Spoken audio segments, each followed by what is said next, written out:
Bonjour à tous, aujourd'hui on va s'attaquer à une stratégie que beaucoup de monde connaît et utilise, l'investissement programmé, le fameux DCA.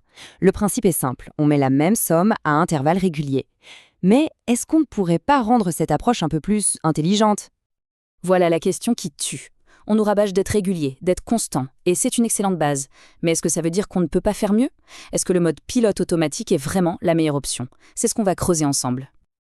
Alors, voilà notre programme. On va d'abord voir pourquoi la méthode classique a ses limites. Ensuite, comment on peut y ajouter une couche d'intelligence.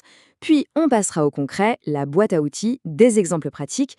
Et bien sûr, on finira par un point essentiel, les risques à connaître. Allez, on attaque.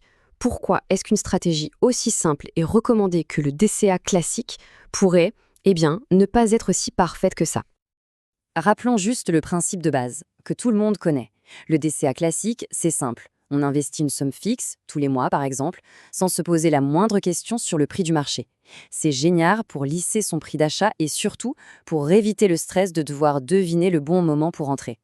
Oui, mais c'est justement là qu'est le problème. Comme on le voit bien sur ce graphique, en investissant toujours la même somme, on achète pour le même montant quand le marché est au sommet et quand il est au plus bas. En gros, on traite un marché en pleine euphorie de la même manière qu'un marché en pleine panique. Et ça, c'est potentiellement une grosse occasion manquée. Bon, maintenant qu'on a vu le problème, parlons de la solution. Une approche un peu plus dynamique, un peu plus maligne. L'idée fondamentale, elle est là. Attention, on ne parle pas de sortir une boule de cristal pour prédire le futur. Loin de là. L'objectif, c'est simplement d'adapter le montant de son investissement à la situation actuelle du marché. L'idée, c'est d'acheter un peu plus quand les prix semblent bas et un peu moins quand ils semblent hauts. Mais de le faire de façon systématique, avec des règles. Ce tableau, il résume parfaitement la différence. D'un côté, on a le DCA classique, un montant fixe, on ignore l'état du marché, et c'est du on programme et on oublie. De l'autre, le DCA intelligent, le montant devient variable, il réagit à la valorisation du marché, et la philosophie, c'est plutôt on programme et on ajuste. On passe d'une approche 100% passive à une approche active mais disciplinée. D'accord, mais comment on sait si le marché est cher ou bon marché? C'est là qu'intervient notre outil principal, la régression linéaire. Pas de panique, c'est juste un mot compliqué pour un concept simple. C'est une ligne droite qui calcule la tendance de prix moyenne d'un actif sur une longue période. On peut voir ça comme sa valeur normale théorique, basée sur son historique. À cette théorie, passons à la pratique. Comment on met ça en place, concrètement, sur ses propres graphiques? Et la bonne nouvelle, c'est que c'est vraiment très simple. Ça se passe sur une plateforme comme TradingView, qui est gratuite, et ça prend 3 petites étapes. On ouvre un graphique, on cherche le bon indicateur et on applique le bon réglage. Voilà à quoi ça ressemble. On va dans l'onglet des indicateurs et dans la barre de recherche, on tape simplement Linear Regression Channel. On le trouve tout de suite. Alors là, attention, c'est le moment crucial. Une fois l'indicateur ajouté, il faut aller dans ses paramètres. On vérifie que la case pour afficher le canal est bien cochée et surtout, on règle la channel length, la longueur du canal, sur 300. C'est ce chiffre qui va déterminer la période de temps sur laquelle notre valeur normale est calculée. Et voilà le résultat. L'indicateur nous dessine un joli canal autour du prix. La ligne en pointillé au milieu, c'est notre fameuse valeur normale. Et c'est super visuel. Quand le prix est dans la zone verte, en haut, il est considéré comme surévalué par rapport à sa moyenne.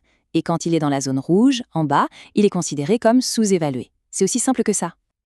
Ok, l'outil est en place. C'est bien beau tout ça, mais comment on l'utilise concrètement? On va prendre 2 exemples très parlants tirés de l'histoire récente.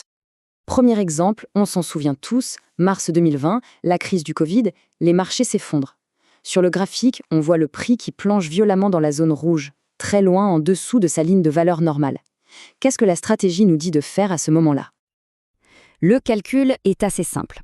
On mesure l'écart. À ce moment-là, le prix est 35% sous sa valeur normale. La formule proposée est de multiplier cet écart par 3. Donc 35 fois 3, ça nous donne 105. On devrait donc, en théorie, augmenter notre investissement de 105%. Bon, pour rester raisonnable et ne pas cramer tout son cash, la stratégie suggère de plafonner cette augmentation à 100%. En clair, on double son investissement mensuel habituel. La logique est donc limpide. Le marché est en solde, les prix sont bien en dessous de leur moyenne historique, alors on en profite pour acheter plus. On accélère, de manière contrôlée. Maintenant, prenons le cas complètement inverse. On est sur un sommet de marché, le prix est bien installé dans la zone verte, à plus 18% au-dessus de sa ligne de valeur normale. On applique exactement la même règle. L'écart est de 18%. Multiplié par 3, ça nous donne 54. La stratégie nous dit donc de réduire notre investissement mensuel de 54%. On investit donc un peu moins de la moitié de ce qu'on met d'habitude. Là encore, c'est logique. L'actif est jugé cher par rapport à sa moyenne. On n'arrête pas d'investir complètement car on ne sait jamais, le prix peut continuer de monter. Mais on lève le pied, on réduit la voilure en attendant des conditions plus favorables. Bon, cette approche est vraiment intéressante, c'est clair. Mais attention, aucune stratégie n'est une formule magique. Il est absolument essentiel de bien comprendre ses limites et ses risques. Il y a 3 points de vigilance majeurs. Le premier, et c'est la base de tout investissement, la stratégie se base sur le passé. Or, les performances passées ne garantissent jamais les performances futures. Le marché peut très bien changer de paradigme. Deuxièmement, ça demande de la discipline. Ce n'est plus du on programme et on oublie. Il faut regarder son graphique une fois par mois et appliquer la règle sans se laisser emporter par la peur ou l'euphorie. Et enfin, le plus important, ça ne remplace pas une bonne gestion du risque. La diversification de son portefeuille, la gestion de son capital, ça reste la priorité absolue. Et cette phrase tirée de la source résume tout. Cet outil, c'est une aide à la décision, une boussole. Rien de plus. Au final, c'est toujours l'investisseur qui est seul maître à bord et seul responsable de ses choix et de leurs conséquences. Pour conclure, le but n'est pas forcément de vous dire d'appliquer cette méthode à la lettre. Le but, c'est de lancer une réflexion, de se poser la question: est-ce que ma stratégie actuelle est purement passive ou est-ce que je cherche d'une manière ou d'une autre à l'optimiser? Que ce soit avec cet outil ou un autre, cette simple interrogation pourrait bien faire toute la différence sur le long terme.